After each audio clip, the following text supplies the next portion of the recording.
Next on BBC Radio Devon, a Neighbourhood Health Watch scheme created here in the county is doing so well that other places from the Midlands to Wales and Southampton are now looking at copying it. It's based on Neighbourhood Watch to look out for criminals, but this aims at improving the health and well-being of people living in the community who need a bit of extra support. Publican Simon Lovell is the scheme's coordinator in Newton St Sires, where it's been working since last autumn. We've had assistance with computing, which we've set up a computer internet cafe here for the local parishioners to use. There's also been dog walking, there's also been collection of prescriptions, emergency prescriptions, changing of a light bulb where a light bulb got snapped off in a socket, helping with the grieving process as well. Somebody had lost a pet, a family pet, and I think they just needed somebody to talk to, and it went up, simple task of changing a curtain rail turned into being able to talk about the loss of their pets, family pets. So it covers a whole range of different skills.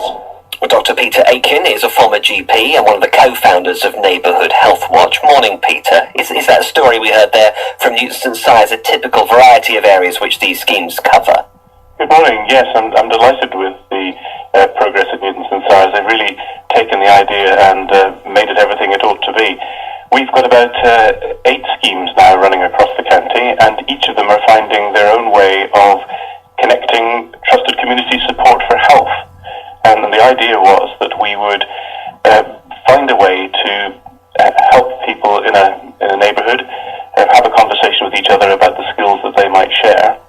And when they ran out of help amongst themselves, they wouldn't just look across to the state, like the general practitioner or the police, or use 999 or 111.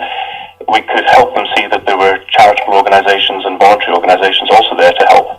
And to our interest, we began to realise that local businesses, like the Crown and Sceptre, were very keen to help too, because they saw the well-being and health of their population very important for their business.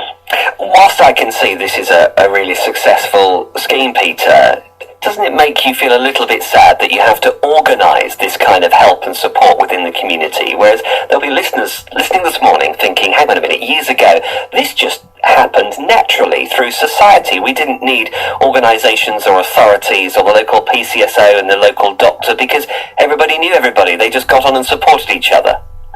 Yes, and I think we're very lucky in Devon that that's often still the case in our villages. So why do we need this? Well, society's become far more mobile, and we've got many people who move to the West Country in retirement, and they come here and then sadly they become bereaved, or their children have up and left and moved elsewhere in the country or overseas. And so society tends to be a little bit less cohesive perhaps than it was even 30 or 40 years ago. And what we think the Neighbourhood Health Watch is doing is it's helping with the reconnection really to trusted community support for health. So if you do find yourself on your own, or you do find yourself lonely and isolated, and you're wondering how to take that first step to reconnect yourself perhaps to a group or society or some company in the village, we're finding that the Neighbourhood Health Watch scheme, just by being there, is offering that first step for people. So, Peter, why does it work so well then in Newton St Sires? I mean, I'm thinking about the village now. It is a well-connected village. It's not very far from Exeter. It's got a train line running through it. It's well served by buses which run between Crediton and Exeter. Why does it work so well there? Well, I think in common with many villages, Newton St Sires has an existing network of supports. But what we discovered was each of those particular networks, whether it was a rambling club or a club or a society, the people in these clubs and societies are supporting each other and supporting each other very well. What was missing was the connection in between.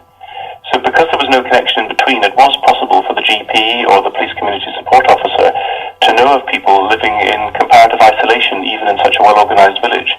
And what Neighbourhood Health Watch is doing is it's allowing a conversation between the police, the community support officer, the GP, and also the local community, and can alert the local community to people who might be vulnerable or lonely, who could do with a court, but who for one reason or another are not able or in a position to ask for it.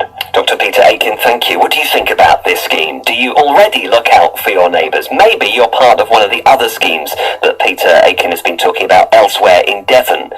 Give me a call. Tell me about it. 0845 301 1034. Or do you not need this scheme?